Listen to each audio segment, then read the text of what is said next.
Hey guys, Thunder E here, and the brand new iPhone 11 Pro Max is finally here. So let's see how it stacks against the Galaxy Note 10 Plus. Let's not waste any time. Let's find out.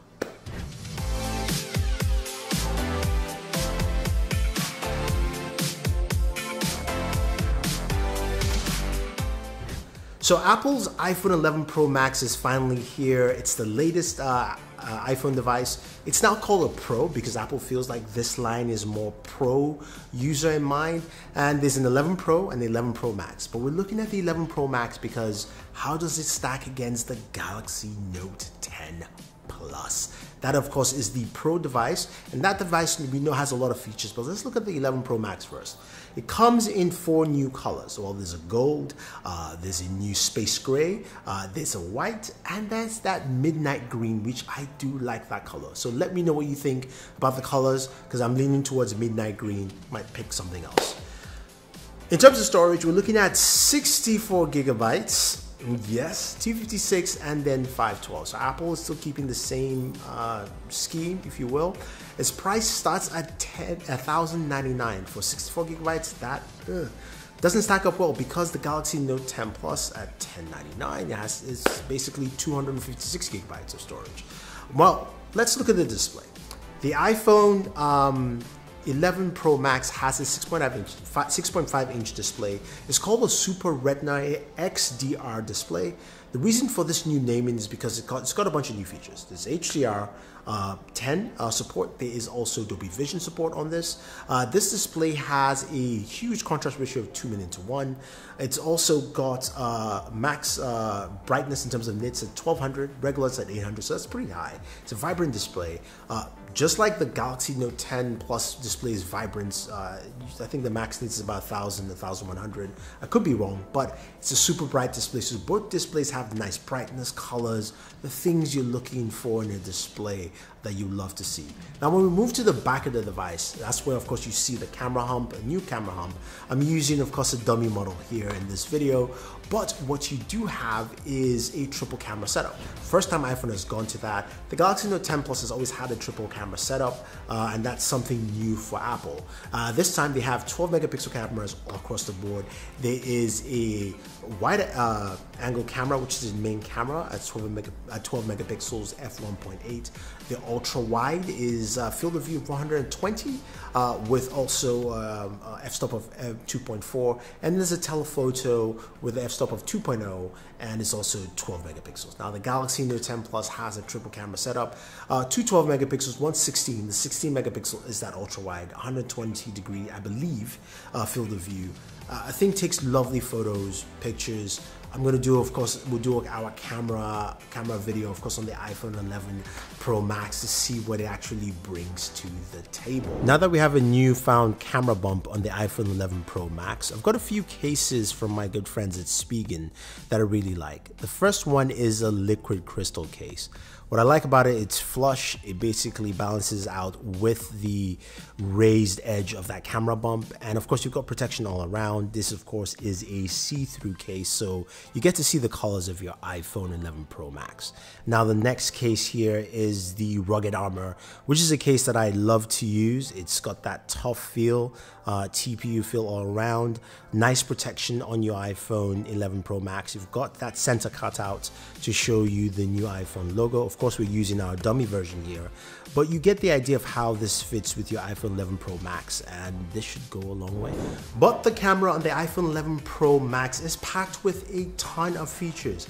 All 3 cameras can record 4K 60, and Apple says your images will still look the same across the board, which is pretty nice. We'll see how that stacks up. It's got a night mode similar to the Galaxy Note 10 Plus, except the Note 10 Plus night mode is something that you can switch to. This is automatic on the iPhone 11 Pro Max. When it gets dark enough, it will switch over to night mode for you. So we'll see how that pans out with his photos, but there's this new next generation Smart HDR to give you better photos, and apps like Filmic Pro allows you to record with all 4 cameras on the device, 3 at the back and 1 in the front, in 4K 60. Yes, the front-facing camera now records at 4K 60. It's also a 12 megapixel camera, And that camera allows you to record slow motion. So get ready for slow-fis. I guess slow motion selfies is what Apple is calling it, slow-fis on Instagram. It's gonna happen because now you can record slow-mo with the front-facing camera. But that's pretty nice. Now there's cinematic stabilization that does 4K, 1080p, 720. We'll see how that stacks up to steady shots or super steady from Samsung. If that's better or worse, we don't know, but we'll see how they all pan out. But it's exciting to see Apple is continuing its camera foundation. There's also easy ways to transition between each camera lens, and it does have zoom-in mic audio, similar to what we have in the Galaxy Note 10 Plus. Now, in terms of audio itself, it does have spatial audio now included, as well as Dolby Atmos, and their stereo speaker setup. So we're going to see something different from Apple this time in the audio space, so stay tuned for that speaker test. Now, other things you see in this device, it's IP68 rated, so we have that. It's got wireless charging, as you would expect.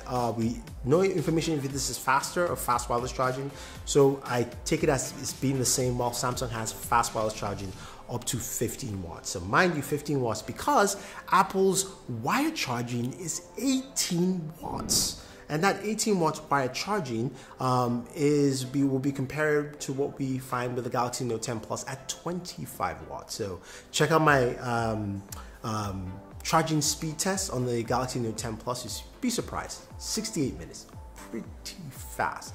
We don't no idea what the battery is on the iPhone 11 Pro Max, but we do know that it will have 5 hours more battery life on this new battery size. Let's see what it is. It uses a lightning port, so that hasn't changed at all.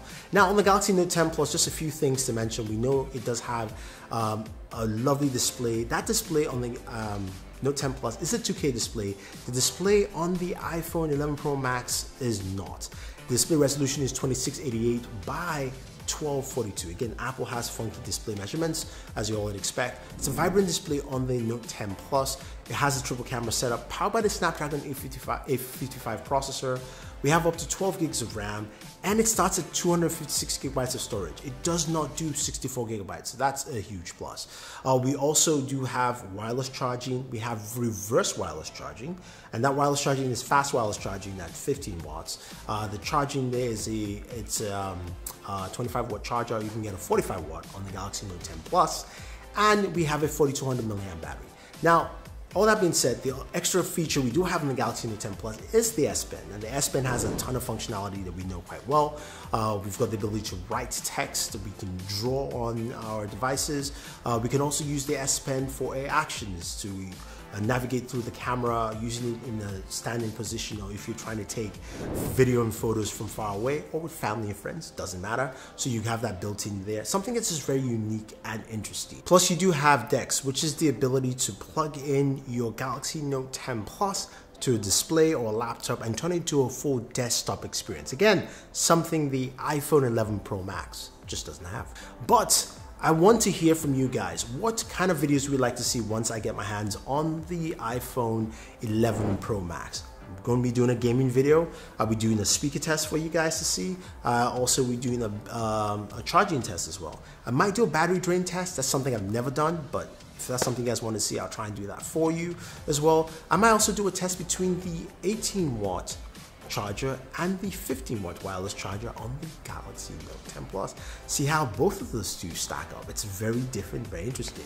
But leave your thoughts down below, and what do you think of this brand new iPhone? Do you like the iPhone 11 Pro? Do you like all the features it brings to the table? Is there anything new, or is it just a catch up from Apple as we usually see on the yearly basis? Leave your thoughts down below. Don't forget to like, share, subscribe, and check out those speaking cases down below if you want to pick them up, because you're going to be needing cases for your iPhone 11 Pro.